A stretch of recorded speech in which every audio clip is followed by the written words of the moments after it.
এইটো এটা বৰ সাফল্যমণ্ডিত অনুষ্ঠান হ'ল যিটো অনুষ্ঠান সকলো ৰাইজে উপভোগ কৰি আনন্দ পালে এইটো সজাগতা বৰকুলা হাইস্কুলৰ বৰকুলা হলিক্ৰছ হাইস্কুলৰ এই সুযোগতে মই প্ৰথম শলাগ ল'ম হলিক্ৰছ স্কুলৰ প্ৰিন্সিপাল সমন্বিতে স্কুলৰ সমুদায় ষ্টাফটো আৰু মৰমৰ ছাত্ৰ ছাত্ৰীসকল অভিভাৱক অভিভাৱিকাসকল আৰু মঞ্চত অৱশ্যে বহুতখিনি গ'ল তেওঁলোক জ্ঞানী গুণী বৌদ্ধিক সমাজ মই দুই এষাৰ কম এতিয়া আৰু মিটিংখন ভাঙিবৰে হ'ল আজিৰ যিটো অনুষ্ঠান পৰিৱেশন হ'ল তেনেকুৱা সৌভাগ্য মই কেইবাবাৰো পাইছোঁ হলিক্ৰছ স্কুলত তেওঁলোকে ইমান সুন্দৰ কৰি নিখুঁত কৰি এইবিলাক অনুষ্ঠান তেওঁলোকে পাৰফৰ্মেঞ্চ কৰে বা তেওঁলোকে আয়োজন কৰে তেনেকুৱাবিলাক চাই সঁচাকৈ মই বহুত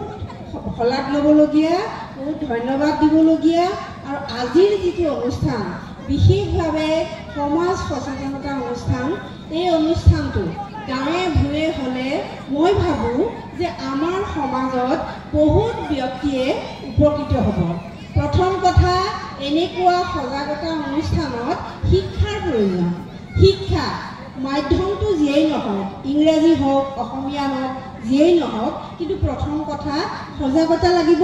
আৰু তাৰ কাৰণে লাগিব শিক্ষা শিক্ষাই আমাক বহুখিনি আগুৱাই নিয়ে অন্ধৰ লাখুটিস্বৰূপ আমি জ্ঞানৰ পোহৰত আলোকিত হওঁ গতিকে এই জ্ঞানে আমাক বহুত নজনা কথা শিকায় আজি বিশ্বায়নৰ যুগত আমি বহু কথা শিকিব পাৰোঁ অকল জ্ঞানৰ দ্বাৰা আৰু এই জ্ঞান মই ভাবোঁ ছাত্ৰ ছাত্ৰীয়ে একেবাৰে সৰুতে ঘৰখনৰ পৰা পায় সেই জ্ঞান পিতৃ মাতৃৰ বহু দায়িত্ব আছে ভগৱানৰ পিছতেই পিতৃ মাতৃ গুৰু আৰু পিতৃ মাতৃৰ পিছতে শিক্ষাগুৰু সেই পিতৃ মাতৃয়ে যেতিয়া অভিভাৱকে যেতিয়া তেওঁলোকক সৎ শিক্ষাৰে শিক্ষিত কৰিব আৰু তেতিয়াই সেই ঘৰখনতেই সেই ঘৰতেই তেওঁলোকে জ্ঞানৰ কঠীয়াতলি বুলি ভাবিব পাৰোঁ আৰু তাৰ পৰাই তেওঁলোকে জ্ঞানৰ সুবিকাশ হ'ব পৰাকৈ শাৰীৰিক মানসিক বৌদ্ধিক আৰু তেওঁলোকে আধ্যাত্মিক জ্ঞান লাভ কৰিব পাৰে আৰু সেই জ্ঞান তেওঁলোকে যেতিয়া পিতৃ মাতৃৰ পৰা পাব তেওঁলোকৰ জ্ঞানৰ প্ৰসাৰতা বাঢ়িব আৰু আনুষ্ঠানিক শিক্ষাৰ কাৰণে শিশুসকলে অনুষ্ঠানলৈ যাব সকলো অনুষ্ঠানেই সমান শিক্ষাগুৰুসকলে কোনো কৃপণালি নকৰাকৈ তেওঁলোকক শিক্ষাদান কৰে আৰু তাৰ ব্যতিক্ৰম নহয় হলিক্ৰছ হাইস্কুল বৰকুলাত এতিয়া এটা সুসংবাদ আছে তেওঁলোকে বিজ্ঞান শাখাটো খুলিছে একাদশমান শ্ৰেণীটো আৰম্ভ কৰিব গতিকে সকলোৱে এইটো বোধহয় জানিছে আৰু আজিৰ যিটো তেওঁলোকে অনুষ্ঠান পৰিৱেশন কৰিলে আপোনালোকে খুব ভালভাৱে আন্তৰিকতাৰ উপলব্ধি কৰিলে তাত আমি কেইবাটাও সুবাৰ্তা পালোঁ আমাৰ সমাজখনত আমি কিছুমান আমাৰ পুৰণিকলীয়া ৰীতি নীতিকে আমি খামুচি ধৰি থাকোঁ কিন্তু আমাৰ সংস্কৃতি আমাৰ পৰম্পৰা লাগিব কিন্তু সেই বুলি পেলাই আমি আধুনিকতাকো অলপ প্ৰশ্ৰয় দিব লাগিব শিক্ষাক দিব লাগিব প্ৰথম কথা শিক্ষাই মানুহক অজ্ঞান আন্ধাৰৰ পৰা পোহৰলৈ আনে বিবেচনা আমাৰ মাজত উদয় কৰে গতিকে আজি যিবিলাক চিম্বলিক যিখিনি তেওঁলোকে দেখুৱালে প্ৰদৰ্শন কৰিলে তাৰ পৰা আমি বহুত কথা শিকিলোঁ সকলোৱে হয়তো জানিলে ময়ো শিকিলোঁ যে আমি আগৰ দিনৰ কিছুমান কৌটিকলীয়া কিবা এলান্ধুকলীয়া নিয়মকে খামুচি নধৰি